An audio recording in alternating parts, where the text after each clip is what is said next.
Good morning, good afternoon. We're just going to go over a couple more of these problems that have to do with conditional probability. So here we have problem number 4. This is in Unit 8, Unit 8, Lesson 1, Investigation number 2. All right, so suppose you roll a pair of die, and these are all the outcomes you can get. So you get a 1 and a 1, a 1 and a 2, a 1 and a 3. Which is greater, the probability of getting doubles or the probability of getting doubles given that the sum is 2? Okay, think about that for a second. Which one is bigger?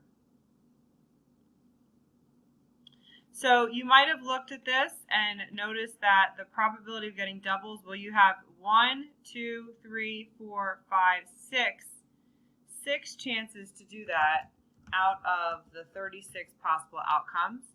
And the probability of getting doubles, given that the sum is 2, well, there's only one place where the sum is 2. So there's only one outcome that you're looking at. And of that one outcome, okay,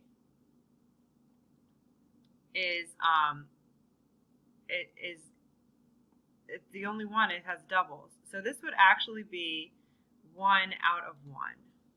1 out of 1. So which one of these is higher? Okay, this is going to be greater because this is going to be 100% chance. Okay, so it's going to be this. Second question. Are the events getting doubles and getting a sum of 2 independent? So let's flash back to our definition of independent. Okay.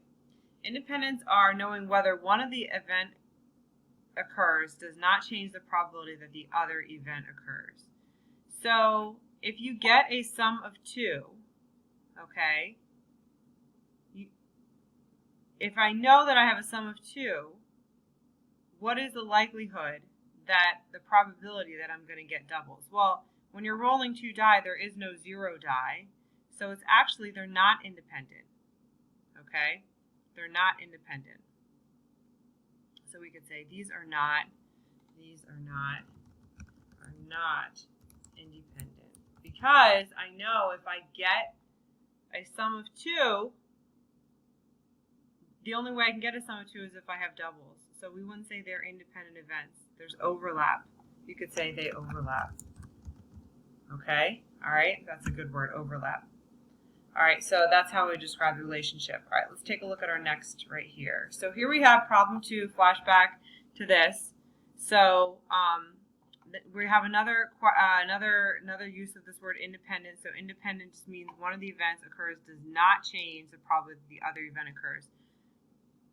So if you select a junior at random, are the events prefers a hotel and prefers hip hop independent events? Okay, and I think they are independent events because each student has a choice, right? They're gonna maybe they have a little card that they fill out, and one card has the hotel and the rec center, okay, right? And then one has the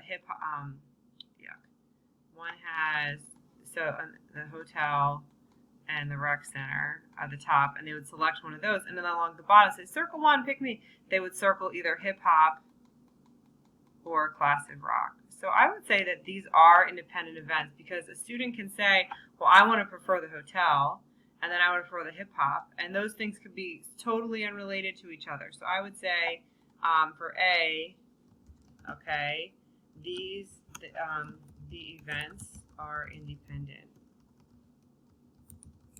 Okay, one,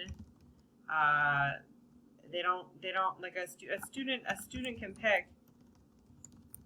can select a venue, which is a place where you have a party, okay, and a type of music, and without venue, a type of music, kind of without regard, and you know, the selections don't overlap. There's no overlap. Okay? All right? So course 1, that means IM1. If you took that class, the two events are mutually exclusive. They cannot both occur at the same time. So that's what it means to be both mutually exclusive. So these are independent, but they're not mutually exclusive because you can select the hotel and the hip hop at the same time. That just means independent just means they don't influence each other. So mutually exclusive just means they cannot both occur at the same time. I kind of like that color. I kind of like that. Let's underline this but make it a different. All right. If you select a junior at random, are the events prefers hotel and prefers hip hop mutually exclusive? All right. And the answer to this would be no. Okay. Because you can select, like the options are, like let's pop down here to our little ticket we filled out. So the options are, we could say prefer the hotel and prefer hip hop, or prefer the hotel and prefer classic rock, right? So there are students that there is an outcome where a student would do the prefer what is it the hotel and prefers hip hop at the same time. Okay, so that's this yellow option right here. So let's fill that out. So for B, we might say a student can select the hotel and hip hop and the same outcome. These are not these events. Oh man, I want that to look different. Are not mutually exclusive. Okay? All right, last one. Are the events prefers the hotel and prefers rec center mutually exclusive? And what do you think about that? Can they select blue? Can they select the, let me get this out of here. These colors are junking up my space. Can they select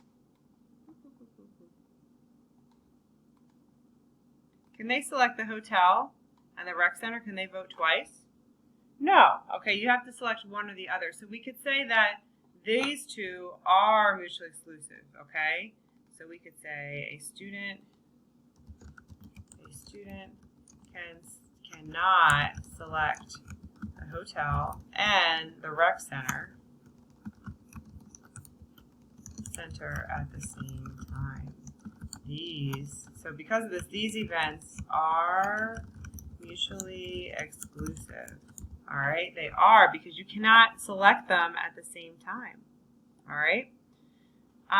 So this is just a little review of independent events, looking at these two-way tables. All right, talking about rolling a die. All right, you might want to look up, outcomes rolling a die.